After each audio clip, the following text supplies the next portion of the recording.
Hi, this is Bill Punch. This video is one of a series of videos used to support Michigan State University's Introduction to Computer Science using Python CSE 231.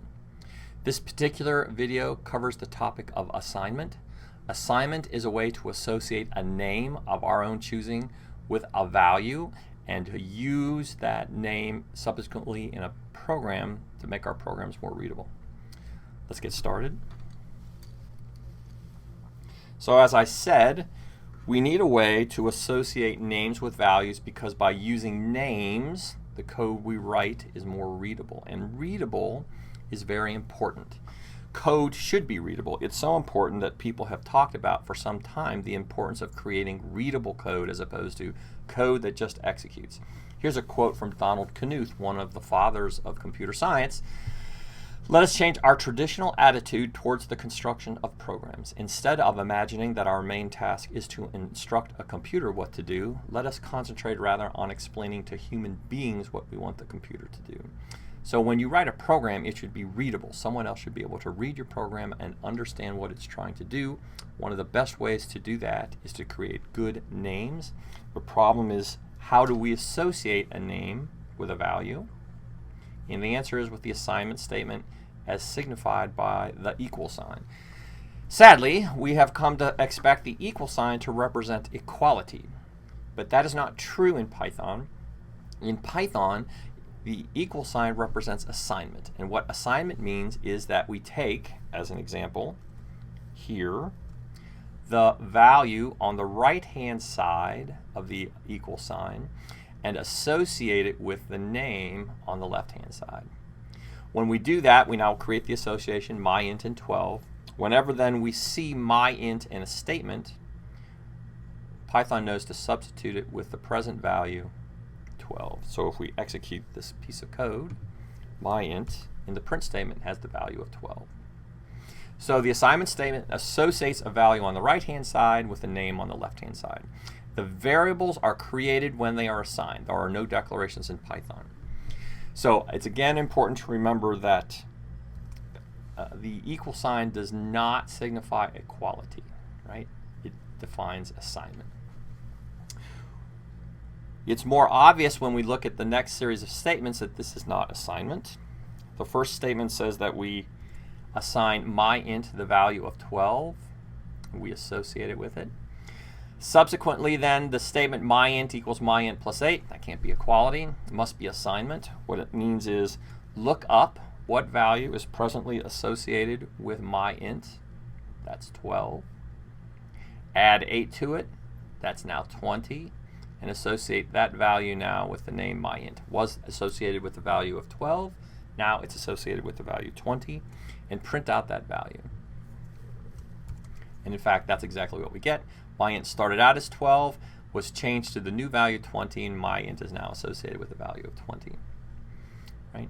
If a variable name shows up on the right-hand side of the equal sign, then we are essentially asking Python to look up the value associated with it. So if we follow the rules, that's how we get 20. What Python does in order to enforce this is to create a data structure called a namespace. The namespace is a two-column table where each row has a name and a value. If we were to look at that, it would look something like this. When we do myInt equals 7, associating 7 with myInt, we're essentially saying, well, here's the name that we're going to use in the name table. Here's the value we're going to associate with it. If I ever need to know what's associated with this name, I look up in the table, find its associated value. During the course of a lifetime of a variable, it can be associated with a number of different types, as we've discussed. Here's an example. myInt first associated with an integer, then a floating point value, and then a string. There are no restrictions on the types that can be associated with a variable. Furthermore, when it shows up on the right-hand side, it's its value, and if, when we look into our namespace table, we cannot find a particular name, in this case, we haven't defined another variable by assigning it a value, we'll get an error.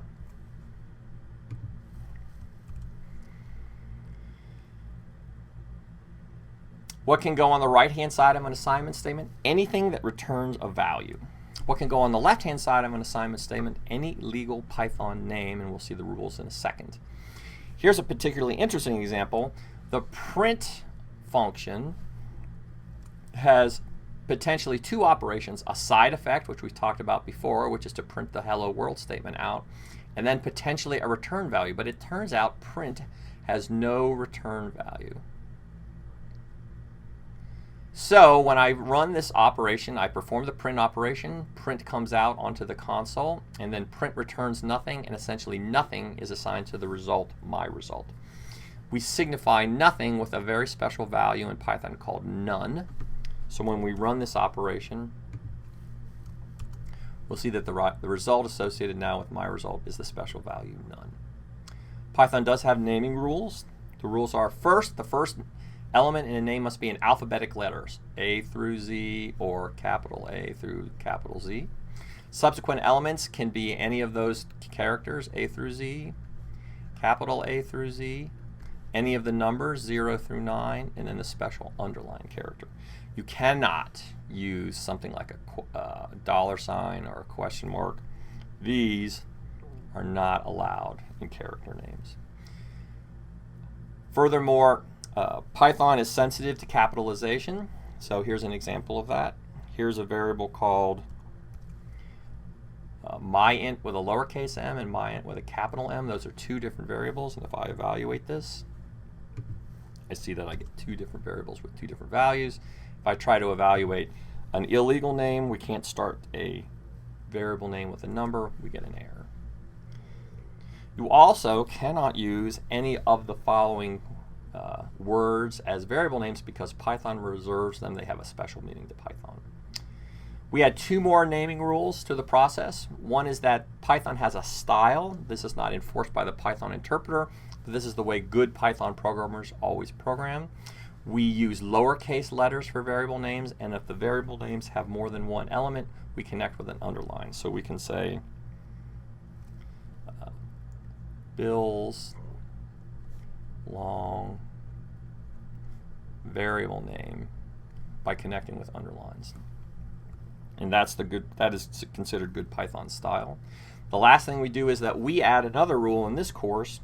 It's convenient because Python variables have no associated types that we remind ourselves what types we intended them to be by appending to the end of the name the type that we expected.